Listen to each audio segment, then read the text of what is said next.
Hello everyone. My name is Bambang Kurniawan and my partner is Deo Irwan Saputra. Today we are going to tell you about the urgency of ICT in education. Function and benefit ICT literacy in era 21st century skill and ICT framework in education. Oke guys, pertama-tama kita masuk ke urgensi ICT dalam pendidikan. Menurut UNESCO, urgensi ICT dalam pendidikan itu terbagi menjadi 5. The first is improve educational equality. Bisa meningkatkan kesetaraan pendidikan. Jadi tidak hanya anak-anak di kota saja yang mendapatkan pendidikan yang layak atau pendidikan yang baik, anak-anak di desa atau anak-anak di daerah terpencil pun berhak mendapatkan pendidikan yang baik juga. The second is facilitate and provide broad access to education, memudahkan dan memberikan akses luas terhadap pendidikan. Jadi pendidikan itu tidak hanya didapatkan di sekolah saja, tidak hanya diberikan oleh guru saja, tetapi kita juga bisa mendapatkan pendidikan, mendapatkan materi-materi pembelajaran itu melalui media-media yang telah disediakan seperti YouTube, web, bahkan di internet itu sudah sangat luas sekali. The third is improve the effectiveness and efficiency of management and administration of educational institution. Bisa meningkatkan efektivitas dan efisiensi pengelolaan dan administrasi lembaga pendidikan. Jadi urgensi ICT ini dia bisa meningkatkan keefektivitasan pengelolaan, manajemen sama administrasi di lembaga pendidikan itu sendiri. Jadi supaya hal-hal itu lebih tertata agar lebih rapi lagi. The fourth is improve the professionalism of teachers in the field of education. Bisa meningkatkan profesionalisme pengajar di bidang pendidikan. Nah, jadi meningkatkan profesionalisme pengajar di bidang pendidikan ini maksudnya meningkatkan profesionalisme seorang guru itu sendiri agar guru-guru yang mengajar di sekolah ataupun di tempat les atau dimanapun bisa menjadi lebih efektif lagi.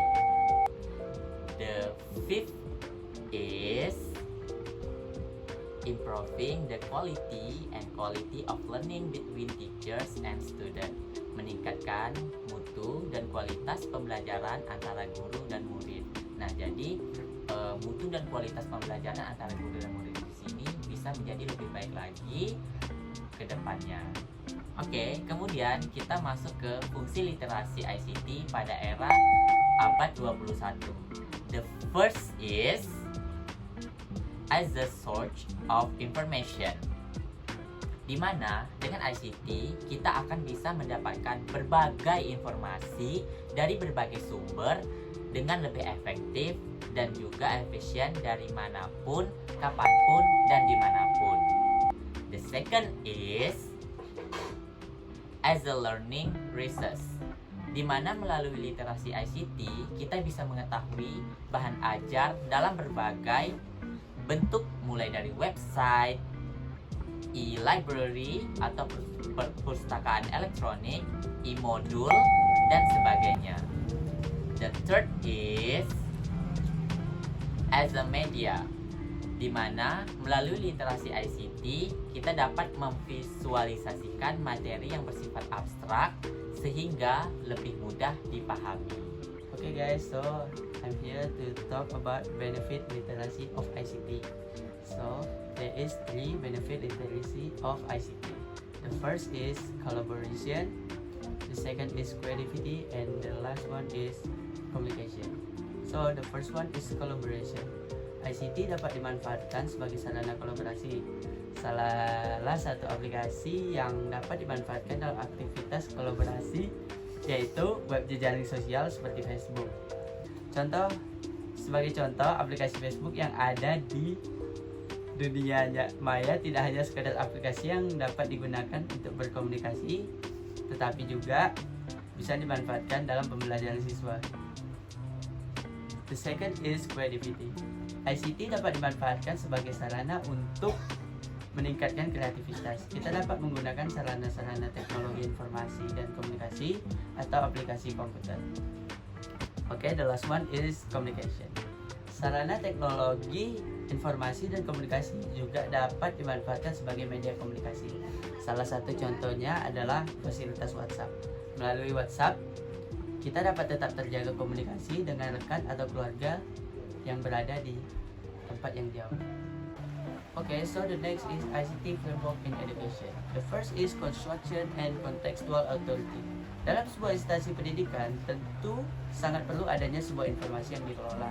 Dan dalam instansi itu pasti ada komunitas, dan komunitas itu pasti perlu adanya sebuah informasi.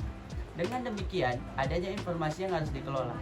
Sebagai contoh, ada informasi yang hanya boleh diketahui oleh kepala sekolah dan bidang-bidang tertentu dalam sebuah komunitas tersebut. Dan ada pula informasi yang semua orang atau elemen berhak mengetahui. Okay, the second is information creation as a process. Informasi dalam bentuk apapun gunanya untuk menyampaikan sebuah pesan atau informasi tersebut. Dan sebuah informasi itu dipilih serta ditentukan alat untuk menyampaikan metode untuk menyampaikan sebuah informasi tersebut. Okay, the third is information has a value. Sebuah informasi pasti memiliki beberapa dimensi nilai sebagai komoditas, sarana dan prasarana pendidikan, sebagai sarana untuk mempengaruhi, sarana untuk bernegosiasi, serta memahami dunia ini. Okay, the fourth is research as inquiry. Sebuah penelitian itu berulang dan bergantung pada pernyataan yang dibuat. Proses penyelidikan ini melampaui dunia akademis ke komunitas pada umumnya, dan sebuah proses penyelidikan mungkin berfokus pada kebutuhan pribadi, profesional, atau sosial. Pelajar pemula memperoleh perspektif strategis tentang inquiry, dan yang lebih besar adalah repertoire metode investigasi. Okay. The fifth is scholarship as a conversation. Komunitas dalam beasiswa, sebuah penelitian atau seorang yang profesional yang berkelanjutan, seperti mencari bahan-bahan informasi tentang yang akan dilitinya agar tidak mengenai konsep yang diteliti tersebut. Okay, the last one is search as strategic exploration. Para ahli menyadari bahwanya adalah informasi adalah pengalaman yang kompleks dan kontekstual yang mempengaruhi dan dipengaruhi oleh dimensi kognitif, afektif, dan sosial dari pencari. Seorang pelajar mungkin akan mencari sumber daya yang terbatas, sementara para ahli mungkin telusuri lebih luas dan dalam untuk menentukan informasi yang paling sesuai dalam lingkup proyek. Demikian pula, pelajar pemula cenderung menggunakan sedikit strategis pencarian, sementara para ahli memilih berbagai strategi pencarian bergantung pada sumber, ruang lingkup, konteks, dan kebutuhan informasi. Okay, guys, thank you.